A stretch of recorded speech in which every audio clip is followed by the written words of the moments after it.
Hey, what's going on, guys? Let's do this problem right here. The question is asking find the charge on each capacitor and the potential difference across each capacitor. Right? So to find that one, first we have to calculate the total capacitor. So to do that, let's start with this one. So here we have these two are in series. So we are going to use this formula that CT is equal to C3 times C4 divided by C3 plus C4, and here if we multiply this one, this is going to be 40 times 40 divided by 40 plus 40, and that's going to give us 1600 divided by 80, right? So 0 0 cancels, 20, so this one comes out to be 20 microfarads, right? So let's draw the new one, new circuit. So we are going to have this one right here, and then here we are going to have 20, and in the bottom we have another 20, right? 20, 20, and here also we have 10. And let's solve this one. So this is in parallel, right? So whenever we have something in parallel, we can add them together. So we are doing this part right here.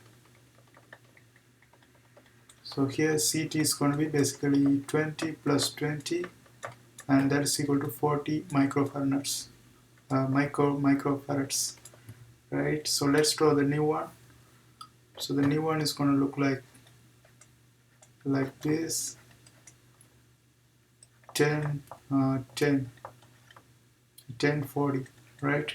So we have 10, 40, so 10 microfarads, 40 microfarads, and this is in series. So to solve this one, we can use the same equation as this one.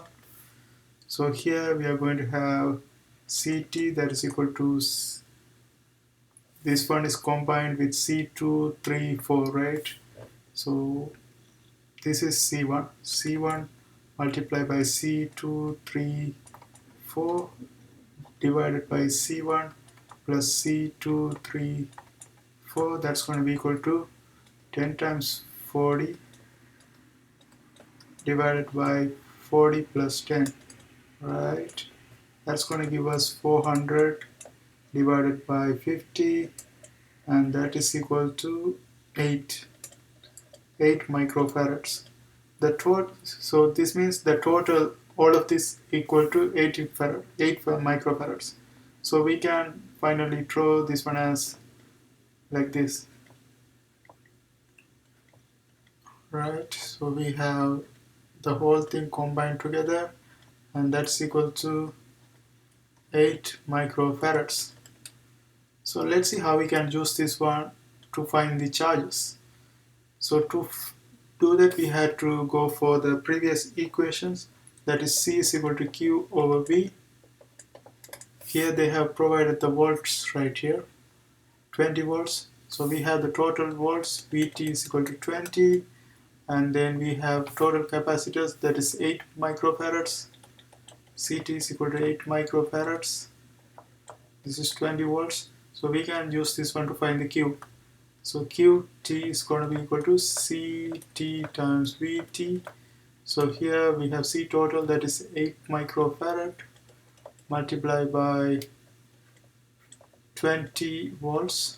So that's going to give us 160 microcoulombs, right? So we have 160 microcoulombs, and let's see how this is going to be distributed among this one, right? So we know that whenever we have 160, that's going to be the charge right here. For this one, it's 160, right? So let's go back to this one. So we found out this one from these two right here, right? So if these two are in series, so whenever we have something in series, the charge is going to be same among the series, right? So it flow through this as same as it is through this one. So if this is 160, so both of them are going to be 160. So this is going to be 160 microcoulomb, and this is going to be 160 microcoulomb. And we derived this one from this one right here, right? So this is 160 microcoulomb, and this one is component of 160, right? But this is not series, this is a parallel right here. So whenever we have something in parallel, we can calculate this one using this formula, like this charge 160 multiplied by one of the charge. Let's say this is, let's take this one C2. So if I want to find C2 charge in C2, all I have to do is simply take this charge and multiply by this charge, multiply by that capacitor divided by both of these capacitor, addition of both of these capacitor.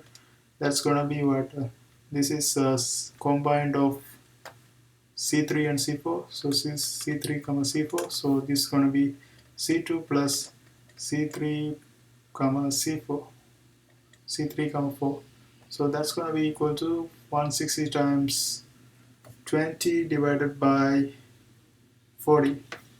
So 160 times 20 divided by 40, and that's gonna give us 2 right here. This cancels, then that's gonna be 80, right? So we can already see that, because when we have equal capacitors, the charge is going to be divided equal, so each of them have 80 microcoulomb. So this one has 80, the top one has 80, so this one has 80. So that's how we distribute this one, right? So this one has 80, this one has 80. Let's go back to our original diagram. So here we have this thing. So we found out this is 160 microcoulomb, and here we found out this one is 80 microcoulomb, but here this one we found out 80, but this is combined of these two, but this is in series, right? So since this is in series, both of them going to have same charge. If this whole thing is 80, these two are going to be 80. So each of them are going to have 80 microcoulomb. So that's how we find the charges in each capacitor. So let's go back and see how we can calculate the potential difference. So we are going to use the same equation. All we have to do is we have to use this one for each capacitor. So here volt is going to be equal to Q over C, right? All we have to do is simply divide the charge by this capacitor. So here 160 divided by 10, that's going to be 16 volts right here. And here we have 80 microcoulomb divided by 40, 2 volts, right? So here we have 80 microcoulomb divided by 20, that's going to be 4. And also you can see that whenever we have something in parallel, both of them going to have equal volts. So here if you see, each capacitor has equal values, therefore this one distributed among them equally, like 2 volts, 2 volts. And also you can make sure by calculating it, V is equal to Q over C. Here also we have 80 microcoulomb divided by 40, that's going to give us 2 volts. And that is it. That's how it's done. And I hope you guys found this video helpful. Thanks for watching.